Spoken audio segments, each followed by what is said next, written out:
এটা তুমি কি করেছো? কেন এই কাজ করলে? এটা তুমি অন্যের শেডে আগুন ধরালে না, আগুন ধরালে নিজের ছেলের ভবিষ্যতে। তুমি বুঝতে পারছো না? বন্ধ করো অদিতি, এই কাজ বন্ধ করো। এরপর কিন্তু সামলাতে পারবে না ওই আগুনের মতো।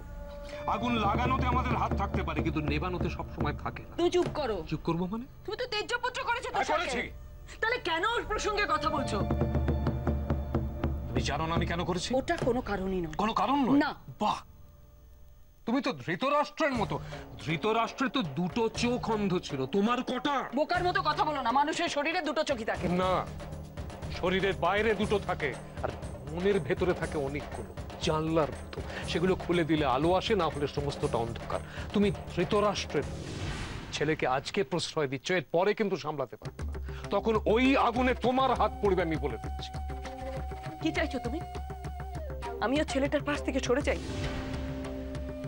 তুমি তো ওর পাশ থেকে সরেই গেছো। ছেলেটা জেদের বসে নিজে কিছু করতে চাইছে।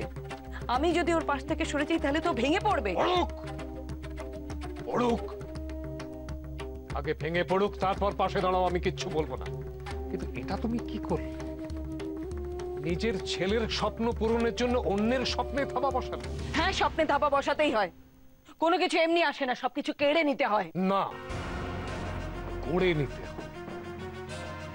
এখনো বলছি অদিতি, ছেলেকে সামলাও, শাসন করো। এরপর কিন্তু আর সামলাতে পারবে না। তবে একটা কথা মনে রেখো, আমার কোম্পানি যদি কোনোভাবে জড়িয়ে যায় এর সঙ্গে, আমি কিন্তু ছেড়ে দেব না। খুব সাবধান।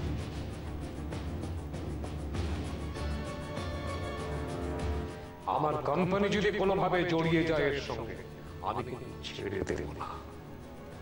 খুব সাবধান। না না না না, ভুল হচ্ছে।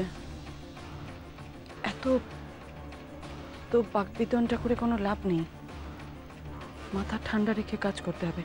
যতদিন না তুষারের লোমটা আসছে ততদিন পর্যন্ত মাথা ঠান্ডা রাখতে হবে। অনিমেষ কিছু জানার আগে আমাকে কাজটা সেরে ফেলতে হবে, নাহলে অনিমেষ যে রেগে আছে তাতে।